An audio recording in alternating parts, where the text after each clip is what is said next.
Hidup adalah kumpulan masalah, entah itu dari orang lain, keadaan, ataupun kematian orang tersayang.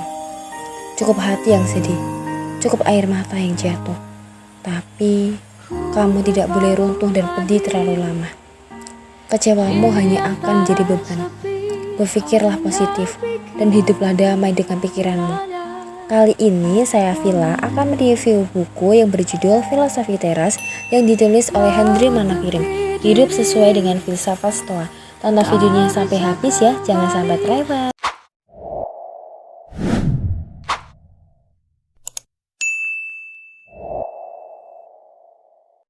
Assalamualaikum warahmatullahi wabarakatuh. Kembali lagi di YouTube channel saya, Villa Anggita. Kali ini saya akan mereview buku yaitu Filosofi Teras yang ditulis oleh Hendry Manapiring.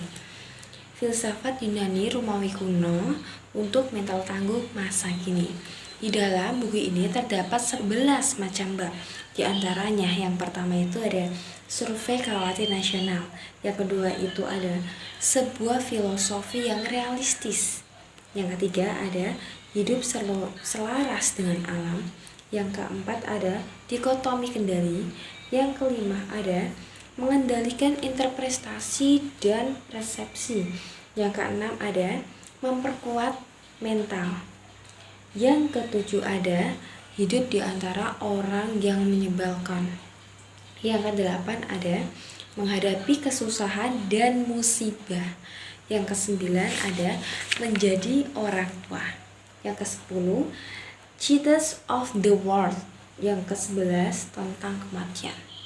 Di dalam buku ini tuh menurut saya sangat lengkap. Bagaimana cara kita untuk hidup, bagaimana agar hidup kita itu selaras dengan alam, agar hidup kita itu menjadi hidup yang lebih baik. Karena di dalam buku ini tuh penulis itu tidak hanya menulis, tetapi juga mereka itu seperti mewawancarai pakar-pakar ahli seperti dokter, psikiater, dan juga lain sebagainya.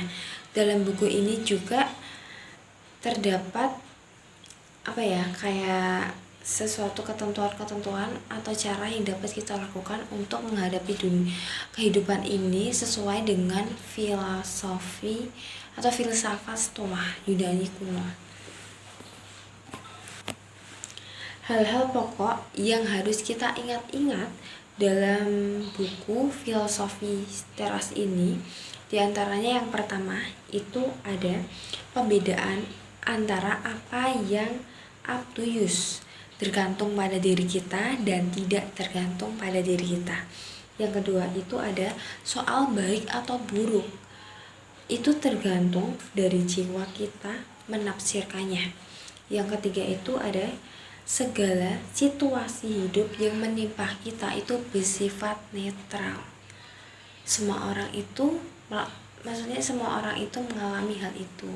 Jadi kita itu nggak boleh berpikir terlalu besar terhadap semua itu. Filosofi teras atau stoicisme adalah aliran filsafat Yunani Romawi kuno yang sudah berusia lebih dari 2000 tahun tetapi masih relevan untuk kondisi manusia zaman sekarang. Sebagai sebuah filsafat, stoicisme bisa melengkapi cara kita menjalani hidup. Stoicisme bukan agama kepercayaan. Stoicisme mengandung banyak ajaran dan nilai-nilai universal yang mungkin kita dengar dari filosofi lain, nilai budaya atau agama. Tujuan utama dari filosofi teras adalah hidup dengan emosi negatif yang terkendalikan dan hidup dengan kebajikan. Bagaimana kita hidup sebaik-baiknya seperti seharusnya kita menjadi manusia.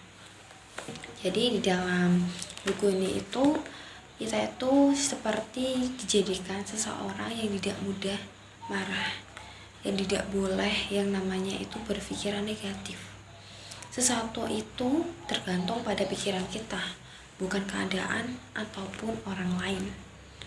Jadi menurut saya kesimpulan dari buku ini tuh benar-benar bagus banget untuk kita baca. Di sini kayak diceritakan dari zaman kita lahir sampai benar-benar kita meninggal atau bahkan kita kehilangan seseorang itu kita tahu, oh ya gini nih caranya agar kita itu nggak semua itu terbebani. Dalam kui ini kita diajarkan untuk apa ya, untuk menjadi orang, menjadi pribadi yang lebih baik lagi, tidak mudah marah, tidak mudah berpikiran negatif. Semua keadaan yang kita jalani itu semua orang juga mengalaminya. Jadi kita nggak boleh tuh terlalu masalah saya kok besar banget, enggak. Itulah yang dapat saya sampaikan. Apabila ada salah ucap, saya mohon maaf. Semoga kita bisa balik di review buku yang lainnya. Terima kasih dan